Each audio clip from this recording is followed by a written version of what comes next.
The quick story is, there's a boy on the shore. He takes a starfish, he throws it into the water, throws it back into the ocean, and an adult comes on the scene and says, "Well, why you're throwing that starfish back in there? That doesn't really make a difference." And the boy responds and says, "Well, it made a difference to that starfish." Right? Like, there's no way I can possibly throw every starfish back, but if I can help one, I've just learned over time coaching a lot of different people is I try to frame things in productive or unproductive, right? And so there's a productive part of regret or remorse.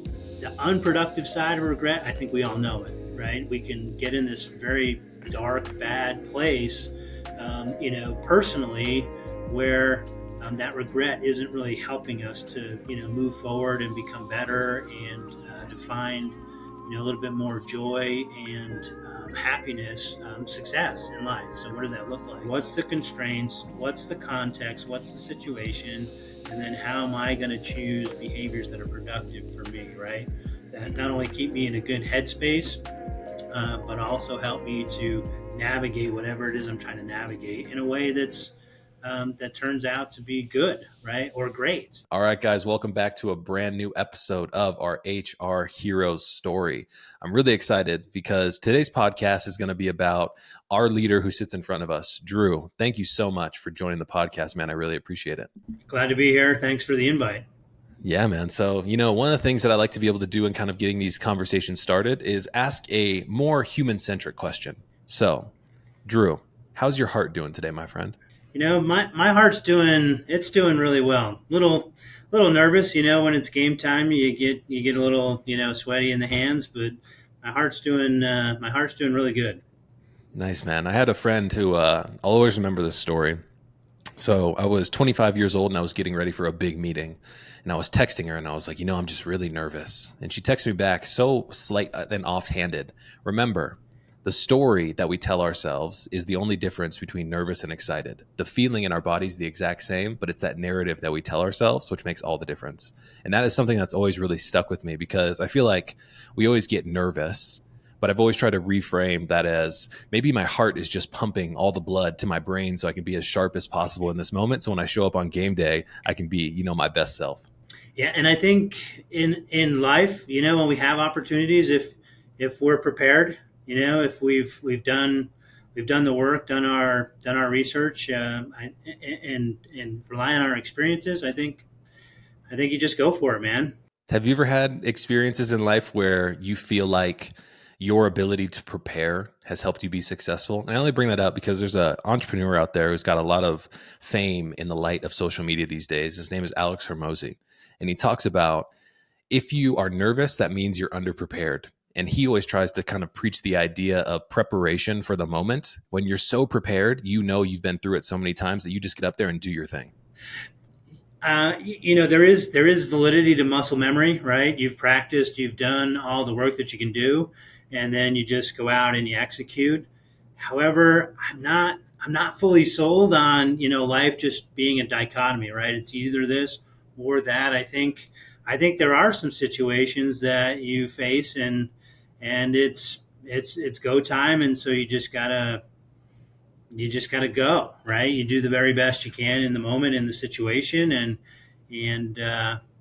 life happens while you're living it. I mean, I've had 4 kids. Do I need to explain any more, right? You think No, you don't. You think you got this thing nailed, and all of a sudden these guys show up and there's no user manuals, and all the practice in the world isn't helpful in this moment, right? Here's an interesting question for you, and this is something that's been on my mind. I'm starting to think about kind of starting my own family.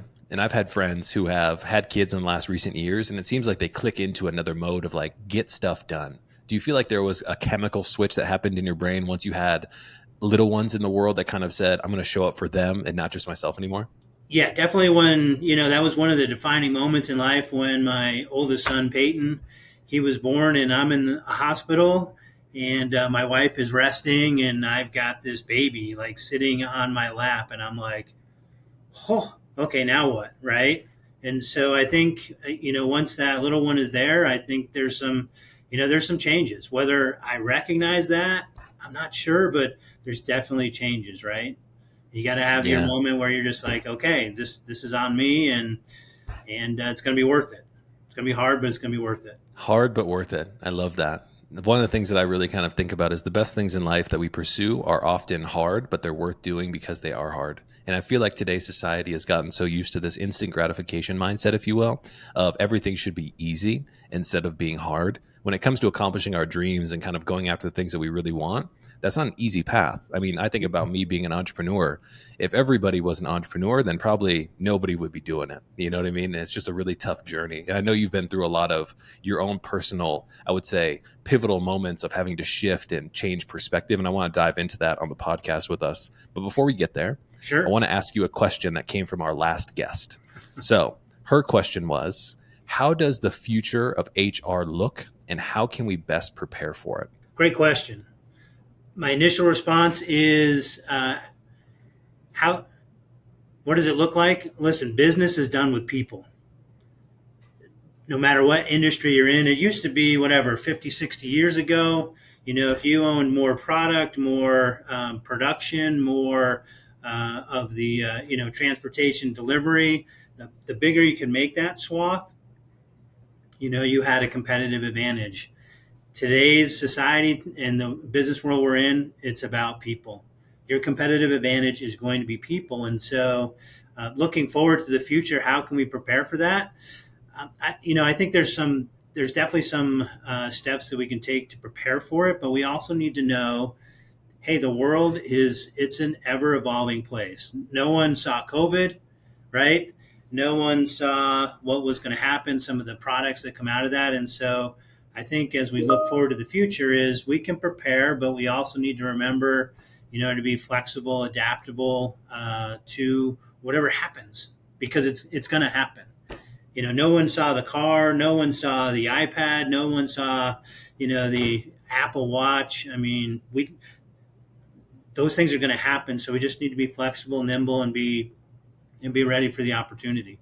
Being ready for the opportunity is something that I feel like is something that you are trying to help your team and your organization really prepare for. You being in higher education, being a senior director of human resources at Utah Valley University, higher education is in a really tough spot because we've seen the evolution of technology. I think in our last conversation, I talked about education statistics shows that the spaces or higher ed is shrinking at 6% each year on average. Digital education and independent education on the internet is growing at like 20% each year. And it's a really interesting kind of space to be in, to say our time and our space is shrinking and the competitors, if you will, are becoming more and more powerful. So how are you kind of thinking about the transition in higher ed, especially? There's a lot of challenges in higher ed because for decades, higher ed had brick and mortar and they were the source, right? When I was a kid, we had a set of encyclopedias on the shelf and you just had to hope like there was enough information in there, right, that I could go to and learn some information to write my report or whatever it was. If that wasn't there, I went to the local library, grateful for people who donated so we had a library, right? But I had to go to a card catalog and I'd find 3 books on the topic and try to figure out like which one is going to help me learn and do this assignment. Those days are gone, right? You can Google, you can YouTube. There's so much information out there, and there's a shift. COVID pushed us towards the shift of online learning being kind of this nice little niche idea to, whoa, like we can do this, right? We can actually educate through online options, and so higher ed's in this place where listen, the birth rate is shrinking. There's not as many people coming in to educate in the world since like 2008, I believe. And so state budgets are also shrinking. Do we need to own all these buildings and all this space and all the money that goes into taking care of those things? Or are there online options, right? And you have shifting views in the population. My kids, they're teens and early 20s, they may not want general education classes. If they want to learn about weather, they can just go find it. And they can find a lot of information on that. And so that's one of the big challenges that we're facing is how do we figure out how to deal with that shift? and how is that going to impact the higher ed landscape? Because it's impacted. Yeah, one of the things that I talk about a lot in these conversations when we talk about the perfect demographic of your kids is this younger generation seems to be entitled. But I was talking to an HR leader the other day, and she brought up the superpower of Gen Z and Gen Alpha that's coming into the space, which is they are incredibly agile and they're adaptable. Not because they chose to be, but because they went through the experience of COVID and had to switch instantly to going to virtual learning. And now they're going to carry that adaptability and that expectation for them to figure it out, if you will, into the future. So, how do you kind of think about that superpower of adaptability and agility kind of combined with that generation? I think it's definitely heightened with the new generation, right? Because they've had some recent um, deep, rich experience with it, with COVID. However, my perspective on that is, listen, every generation had to have some flexibility, some adaptability, right? Because the world's ever changing, it's ever evolving. I remember going to record stores, and then all of a sudden, like CD comes out, right? And when the Walkman came out, everybody's like, "Ooh," right? I remember walking into a college computer lab, and the tech says, "Hey, just move the mouse," and I'm looking at it like, "What's a mouse?" Right? So the world's ever changing, and I think that perspective, I think it's valid. I think they are even more adaptable. However, I think every generation has had to have that adaptability, that flexibility. It just looks different, and it's born out of different experiences. But I think if you get down to the core human person one-on-one element, we've all had to learn how to be flexible and adaptable in life. And if we embrace that, and we embrace that with this rising generation, who knows where it's going to take us. It's going to take us to some great places. Yeah, I mean, I think you're a perfect example. Your personal story of adaptability and flexibility is something that I really want to kind of highlight. So let's kind of talk about the origin story, which I thought was so funny to me and so inspirational. Talking about Santa Claus and his high expectations for deliverability around the holiday times and kind of what that meant for your early career and how you pivoted away from working for Santa, if you will. Yeah. So, by the way, my kids will call me Papa Noel, right? Like I love the Christmas season. Like I can play my Christmas playlist in like May, right? There's about a 1 month window where I'm like, okay, I'm done, and then like a month later, I'm ready to Fires back up. yeah fire back up, right? So graduated master's degree out of Utah State University in management HR. First job is with UPS, great company, great people. So I'm in an HR role, and listen, UPS's business model, a lot of their profit and a lot of their work happens between November and like January 10th, because they are Santa's helpers, right? They make sure that Santa's able to get to all the kids in the world, and there's a lot of packages and gifts and things moving, and I I had to decide, right? What did I want my holidays to look like? When you get into UPS, you realize, hey, there's no vacations from October to like January 10th. You don't get it. You get Thanksgiving Day off. You get Christmas Day off, if you're lucky, right? There's still some deliveries that happen now because the world's changed. And I just had to decide, right? What do I want the next 20 or 30 years to look like in my life? Because I had a pretty high value on, that holiday season, what I wanted that to look like. UPS, basically from November through, the first week of January, I was working 6 a.m. to about 10 p.m., right? For the most part. The last 2 weeks before the holidays, I got what they call a peak assignment. Now, I'm an HR guy. They put me out on a UPS truck. I'm wearing Browns. I'm on one side. The driver's on the other side. He's doing all his thing, making sure it's getting delivered to the right house. He hands me 3 boxes. I run to my house on this side of the street. He runs that side, right? And we do this for essentially 2 weeks, just nonstop. Okay. So you got a decision to make. What do I want my holidays to look like? Is that what I want them to look like? Or do I need to make some choices? And as much as I loved UPS, had great people, they do great things for a lot of people, right? I just had to decide for me, is that where I want to be? Is that what I want to do? And rather than throw shade at UPS, I had to make a decision. I mean, it's. I feel like in life we come across those crossroads, and I want to kind of understand your perspective on regret, because one of the things that I think is one of the biggest pains is the pain of change, but the bigger pain is regret later in life. And so, how do you kind of frame? Because I know you work with a lot of leaders, you do individual coaching and stuff like that. How do you kind of frame up the, I guess, idea of regret and kind of making some of those big decisions in life, and then choosing a path and then following it? Yeah, and this may be a topic for a little bit later in the show here, but um, I try not to frame things in good or bad, right or wrong. I've just learned over time, coaching a lot of different people, is I try to frame things in productive or unproductive, right? And so there's a productive part of regret or remorse. The productive part is to realize, like, hey, there's some missed opportunities, and what does that look like, and how can I learn from those missed opportunities, right? Are there some things I can do differently in the future, right? So hopefully that doesn't happen again, or maybe I get a different outcome, so on and so forth.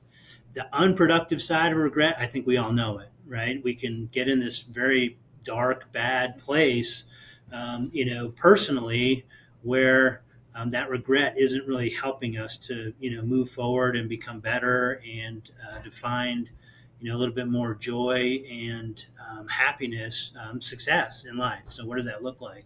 So that's how I frame it when I'm coaching, when it comes to regret, and to listen, a lot of other behaviors and actions and outcomes is, if it's productive and gets us to a better place, awesome.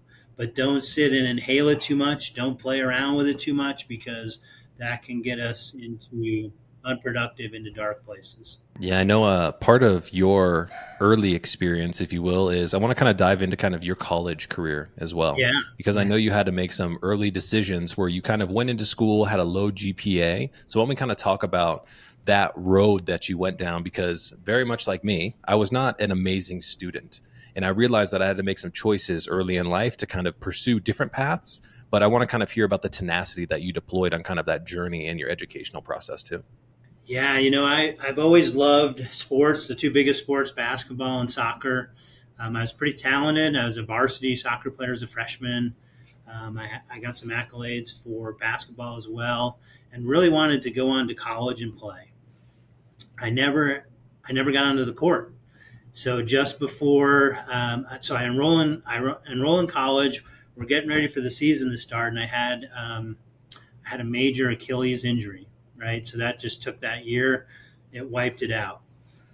I wasn't a bad student. I wasn't a good student, and I wasn't a focused student, right? I was just kind of living life as, some late teens and early 20s do. It's just, it's Hakuna Matata. Like, what's the next fun thing we can do? And homework wasn't necessarily on that list for me, right? So I had to take a year off, and I didn't do very well in school. I didn't really have the support of my family. Come from a divorce situation, and I was first gen. And I had two older siblings, and neither one of those two had completed their college and graduated. So I didn't really have like resources. I didn't have like this family tradition or history to like rely on.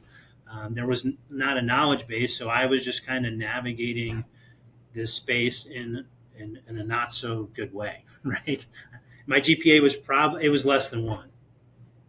I mean, if we want to put it out there. So I took some classes. I had to try to rehab. My whole goal was to rehab, so the next year I could jump into school, right? I could get back into school and I could play basketball, and I could deal with my classes and whatever the academic fallout was. Did it again, second year. Did it again before the season ever started, and so I had Achilles again. Achilles again, same one, same one. So, in like 18 months, I had spent like six of it just on crutches, trying to rehab, and fortunately, I can still play today. right? So it's not something that's completely limited that, but I had to make a decision, right? You look at Drew, I'm 6 foot on a good day. I was pretty talented. I played with some guys who made millions of dollars, but I wasn't them. And so I had some decisions to make in life. And I made some decisions about, who I was, what I wanted to do with life, and had an opportunity to do some volunteer service with a church and spent a couple years in South America, and just kind of figured out who I was. And when I got back, I got back and I had some options still, right? You wouldn't think so, but I still had options to play. And again, I came to a decision point in life. I had the paperwork all ready to go to a university here in Utah. And I just remember sitting on the living room floor going, man, I know all the work that this takes. I know how hard this is. I know how much I've grown. And so I just decided, I ripped up the paperwork and said, I got to get serious about being a student. I'm not sure how to do that. I'm not sure how I'm going to do that. And so that was the moment. And then shortly thereafter, I got married, right? And then I'm applying to schools, and I'm still a little kind of, clueless about how is this going to work. And I applied to school, and I didn't get accepted to Utah State, where I received my undergrad. However, I did get a meeting with, I think he was the associate provost. I still remember his name. Lynn Polson was his name. And here I was sitting with my, brand new bride. We're looking at this computer monitor, and there's my GPA of like, 0.89, or I don't know what it was. It was horrific. And, the look on her face is like, oh man, like, what have I done here? And the look on my face is like, okay, now what? Like, I'm absolutely desperate. And so Lynn Polson's looking at me, and I looked at him and I said, listen, I'm not the person I was 4 years ago, right? Like, I've had some experiences, and if I could just get a chance, if you just give me a chance, I'll make the most of the chance. And it seemed like 10 minutes, but it was probably like 60 seconds. And he typed some things on the computer, and then he turned and looked at me and said, here's the deal. I'll give you a chance. You got one semester, and we'll see how it goes. And if your grades are solid enough and you show the work and the effort, we'll let you go. So I got accepted provisionally. And What was that? What was that kind of moment like? Because I've been through similar experiences in my academic career, getting into college, being on, I would say the ability to kind of be on trial, if you will. right. And I remember being in that moment. It seemed like kind of like the bells were ringing, if you will, where it was like, okay, this is time where I have to show up. But I know the pressure is double hard for you because you've got your new bride sitting next to you, Yeah. and you've got a lot of pressure. So how do you kind of deal with like the moment of that? Was it just like, this is a come to Jesus type moment, or what was that kind of like? Yeah, it's a come to Jesus, right? It's an epiphany to say, how do I want this to turn out? Because I haven't done the work, right? Like, I didn't even merit what he gave me, right? And so when people offer you grace, I think you got to handle it with grace, and you got to get after it, and you got to just do the very best that you can. And I was committed to do that. And I'll tell you, I graduated, with a 3.8. I was, cum laude. Killed it. I got some recognitions, but do you know how hard it is to get a GPA from like a 0.8 to like a 3.8? Like, Unfortunately, I do. Yes. right? Like, so to me, it's like, I'm no different than Keenan. I'm no different than anyone out there who's listening to this podcast. Is, we have these moments and opportunity in life. If I can do it, anybody can do it. I'm a run of the mill person, human, right? Like, I'm standard issue, size 9, 34 waist. I'm about 6 feet tall.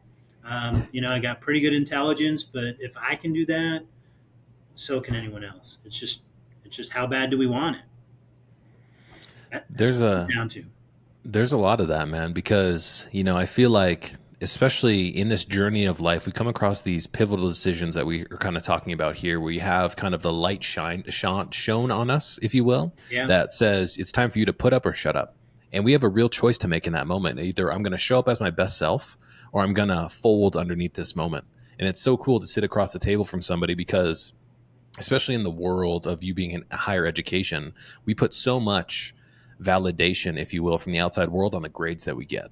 And this is why I really kind of want to kind of emphasize this moment in the podcast, to show that you're somebody who's carved your own path in life, and you didn't have all of the opportunities, like you said, your standard issue, but you also put in the work to get there. And it kind of proves to everybody else that if you're in a situation where your grades aren't great and somebody gives you grace, you really need to go all in on that moment, because that might be the only chance you get. You need to make the most out of life and everything else that comes with it. For sure. And we stand on the shoulders of others, right? And listen, grace doesn't come just once. Like, we all are going to need grace, and we're all going to need help at different ages and stages of life. And being open and willing not only to accept the grace, but I'm a firm believer in, once you get it, you got to give it, right? If you're not willing to give it, you're not going to continue to get grace. And so I try to live my life on and try to coach leaders to say, listen, when you give grace, you also got to pay it forward, right? When you get it, you also got to pay it forward. I think karma is real, right? Karma is real. Life will pay us one way or the other, either in productive ways or unproductive ways. Yeah, one of the things that I really want to kind of talk about here is the perspective of being a lifelong learner. So I know that you're doing individual consulting and coaching with leaders today. And one of the things that I recognize about the landscape of leadership is the world has dramatically changed in the last years. We need to be more aware of what our deficits are and lean into those things so we can become better. So what is kind of the mindset from your unique perspective and sitting across the table from someone who has accomplished things, but they also want to become better? Do you kind of lean into that, or like, how do you think that spark comes up in these leaders who you engage with to help them kind of cross that chasm so they can become the best version of themselves? Yeah, I wish I had, if I had the magic formula to help leaders have that. Like, I'd buy a small island somewhere, and you and I would hang out and probably, have something in our hand and be enjoying the moment, right? Like, I'm sure I would just sit there probably with a milkshake saying, I'm going to enjoy the sun, right? Really, the short answer to that is, I call them aha moments. And life, if we're looking for opportunities to have aha moments, which is where we have some self-awareness about some things, and then what are we doing with it, right? What are we doing when we have a moment where we get some self-awareness? Are we going to try to go to more productive behaviors? Are we going to ignore it? Are we going to go to unproductive and say, hey, like, I don't care, I am what I am, and I don't need to change? And so I try to choose the positive side of it and say, okay, what can I learn from the situation? How can I get better? I try to read on a regular basis from a lot of different genres, and to me, it's all about how can this help me? How can this help other people? Right? Like, what can I grow? How can I grow? What can I learn from this? I was listening to a podcast the other day with Deion Sanders, and he was talking about his leadership style. And he brings up the point of how confident he is. And he positioned confidence in this conversation, which I thought was brilliant. He said, I'm not confident from an attitude perspective, but this is my aura. This is what I exude. Why? Because I know that God has put me in certain situations to be able to be a good steward of the inspiration or the ideas that he puts in my life. And as long as I continue to do right by those ideas, I know that I'll be put on the stage to be a good steward of my potential. And when I think about confidence, I think about, like you talked about, those aha moments. We have those little moments of inspiration that get put into our mind through whatever you believe in. And if you make the most of those moments, you can continue to have other moments because you're doing right by yourself, but also kind of the higher power that continues to push us along. So how do you kind of think about the difference of confidence and arrogance, if you will? Because I know that that's a huge topic for a lot of people today, especially when they achieve success, as an example. Yeah, we all have to be careful we don't inhale it, right? Because it's easy to inhale and it feels good and it makes us feel happy, and somehow we become self-deceived to think like we accomplished that, right? Without really recognizing, hey, we're standing on the shoulders of others. Whatever your faith belief and faith tradition, I wholeheartedly agree with Deion Sanders. I think if you're living to your truth and what that looks like, I think you will have opportunities. And I think it's important for us to understand that um, Dion's opportunities are going to look different than mine. And so to try to compare what Dion does or what other people do, my stage is going to be different. My influence is going to be different, and that could be millions of people. It could be thousands of people. It could be one. But if it's one, you've probably heard that story about the boy throwing the starfish back in the water, right? And Mm. and so the quick story is, there's a boy on the shore. He takes a starfish, he throws it into the water, throws it back into the ocean, and an adult comes on the scene and says, "Well, why you're throwing that starfish back in there? That doesn't really make a difference." And the boy responds and says, "Well, it made a difference to that starfish." Right? Like, there's no way I can possibly throw every starfish back, but if I can help one. And so I think to get to the core of your question, the difference between confidence and arrogance, I think it's a mindset. I think it's understanding confidence versus arrogance is it's the mindset is simply, hey, if I'm doing the right things for the right reasons, that comes across as confidence. But the moment I'm not doing it for the right reasons, the moment I become self-interested and it's about me and about what I can get out of it, I think that's where you can get down that road of arrogance, and you lose sight of why you're doing it. And it's hard, right? Because it happens to all of us. You can easily lose sight of what it is you're trying to accomplish, and the why, right? And being true to the why. That, to me, One, that's it, right? Rocky no. 3, right? Rocky 3. Rocky just can't figure out, right, why he was doing what he was doing. He lost sight of that. I think it's a good Well, lesson for us. I want to dive in a little bit to the idea of mindset. So, I'm very much particular on kind of how I view the world. I've been messing around with this framework in my mind recently. It's called practical optimism. You ever heard the saying, life is 90 or life is 10% what happens to you and 90% how you respond to it? I've been Yes. trying to kind of refortify my mindset around the idea of practical optimism because being able to have an optimistic mindset about how we respond to situations really kind of nurtures and cultivates how we kind of, I would say, set up the trajectory of our life. And so when it comes to fortifying a mindset, how do you kind of frame mindset? Because a lot of people say like mindset is woo woo, but it really is kind of the lens in which we view the world through. So how do you kind of quantify and understand like mindset and what it all really means? Yeah. How do I quantify that? When I coach leaders, it's really about productive versus unproductive. I'm going to go back to that again, but it's are we cultivating thoughts? Are we cultivating habits? Are we cultivating character traits, right, that are going to provide productive behaviors and productive opportunities and the things that we value in life? And I get it. Some people will say, well, yeah, no, it is just kind of foo-foo, and it's fluff. And what if somebody has like ill intent? Their mindset is to harm you. And I prefer to say, listen, most of humanity is not trying to do that. There are people out there trying to do that, but I'd rather err on the side of being practical, be optimistic.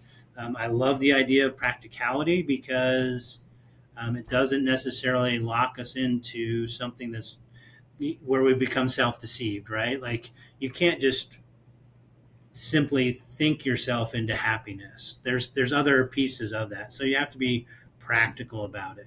You have to be practical about the idea of, I may not be Deion Sanders, but I can be the best version of Drew, right? I may not be Jamie Kern Lima. I may not be some of these people that I aspire to, but how can I be the best version of me? And I love that notion. I love that you shared that. It's practical optimism. It's understanding what's the constraints, what's the context, what's the situation, and then how am I going to choose behaviors that are productive for me, right? That not only keep me in a good headspace, but also help me to navigate whatever it is I'm trying to navigate in a way that turns out to be good, right, or great, or amazing, right? So that for me, it's helping. It's helping also leaders and people in my life. I know we're talking about HR and companies and those kinds of things, but I also believe this stuff works in your personal life. It's hard to separate personal life, professional life, social life, and some people spend a lot of energy trying to do that. I think you just got to make it congruent, right? It's got to become part of who you are and what you do, and regardless of what anybody else does, like I'm going to be true to myself. Yeah, I've been messing around also with the kind of idea because a lot of people talk about work-life balance, and it seems like the balance is very tough. And I've been kind of thinking about the idea of like work-life integration because, like you said, the idea of our social life and our personal life and our work life being separate and being balanced is very difficult. And that equation looks different for all of us. So, how do you think you've been able to kind of I would say hone your idea because I know that you love Christmas and the holiday season. So it seems like it's a big part of your life. So how do you kind of think about work life integration and what does that mean to you?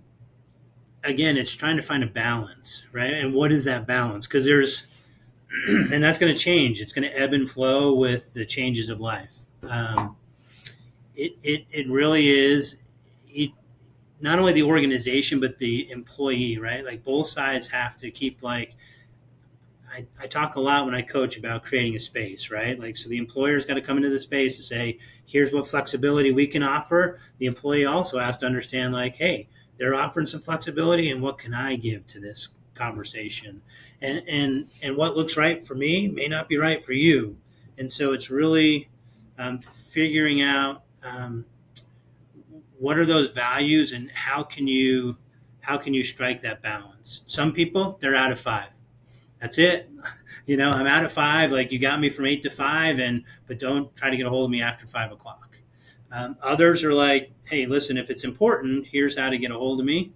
Um, Here's other things that you can do, like you can send me an email and say, hey, I'm sending this email at this moment in time. However, I don't need you to respond right now.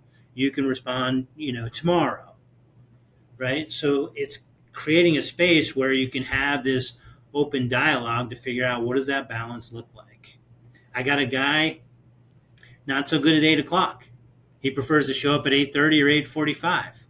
He's here till 5:30, 6 o'clock. He gets the job done. My preference a little bit earlier. His a little bit later, but can I be flexible in his role? If I can be flexible, why not be a little bit flexible? I don't want to harm the business. I don't want to harm the individual. So where there's flexibility, where you can create the space, make it happen, because you'll have happier, productive people. And whatever it is you're trying to accomplish, you'll get it accomplished.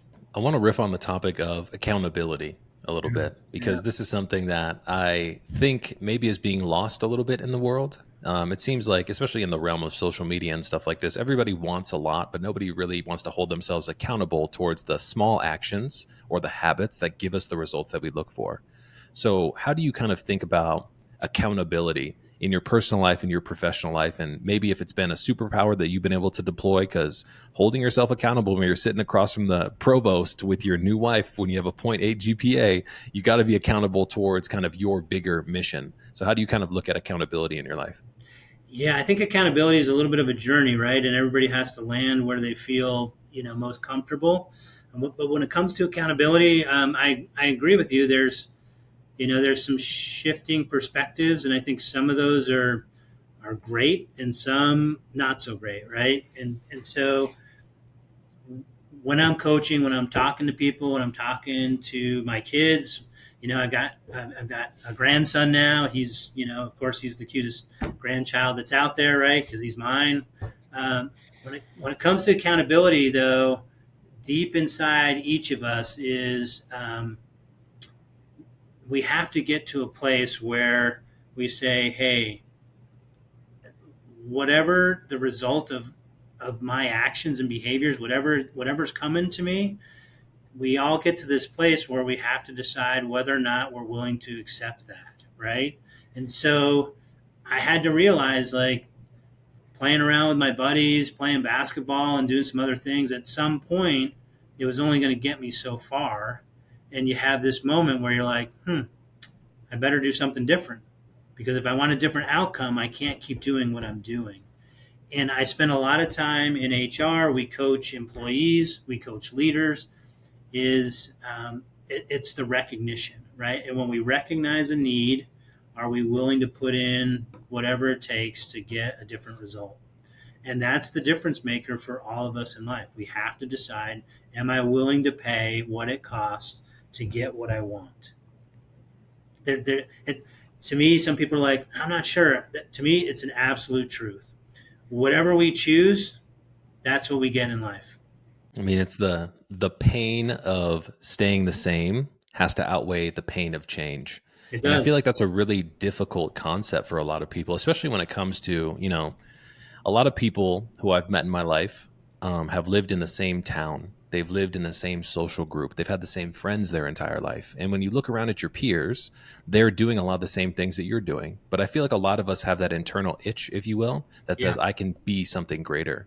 So how do you kind of navigate, and this is a little bit of a personal question, I guess, kind of the need to leave some people behind so you can continue to progress? I know it's not an easy journey, and it can't be something that's easy to say, I'm going to leave these friends behind. But I feel like at some point in time, that's necessary for us to continue to grow. Absolutely. Right. We all have to make choices. And um, how do you get to that space? I think you own it. You own you own your own thoughts, your own ideas, and say, hey, this is an area where I want to go. Um, and I also think you want to make sure that that you share that it's your journey. It's not them. It's like the classic kind of cringy breakup line, right? It's not you, it's me. But that's what it is, right? So own your part of it, own your piece of it, and say, hey, here's some things I need to explore.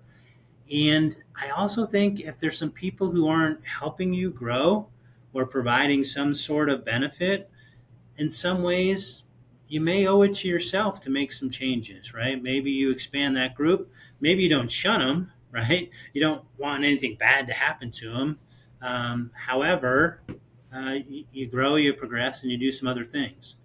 If they're harmful to you, you absolutely have to cut it off, right? Like if it's not helpful, but it's harmful, then you need to make changes there. I don't want anybody to get the impression that there aren't some toxic, people and behaviors and really bad things that can happen to us in life.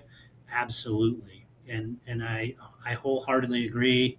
Those things, you just got to cut them right off. Yeah, I think being able to establish those boundaries is super important. One of the things that I'm thinking about kind of as we're having this conversation is the overexposure that we have to like social media as an example, and kind of the mental health challenges that so many people are experiencing today kind of seems like a byproduct of overexposure to information. I saw a quote by Denzel Washington one time. He said, if you're underexposed, you're underinformed. If you're overexposed, you're overinformed. And when we think about the media and social media and everything else that's out there, there's so much information swirling around that we don't know if it's actually legitimate or not.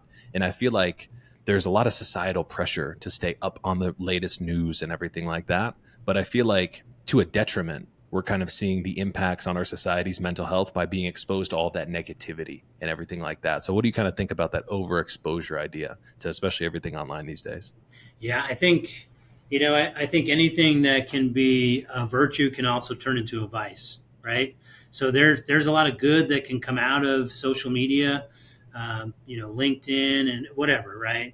TikTok. There's a lot of good that can come out of it, but I also think it can be turned into a vice, right? It can be weaponized and it can create some harmful situations. And what I really try to focus on, especially for me, is I ask myself the question: is this helpful or is this hindering?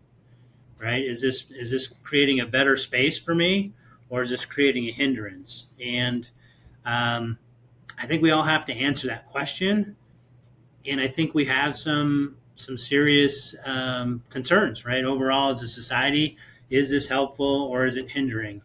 And somehow we have this innate expectation in all of us that people are going to be using things for good, right, and not for bad. So um, I'm not here to bash on those kinds of things. I think though I think you're right. I think we ask the question: is this helping or is this hindering?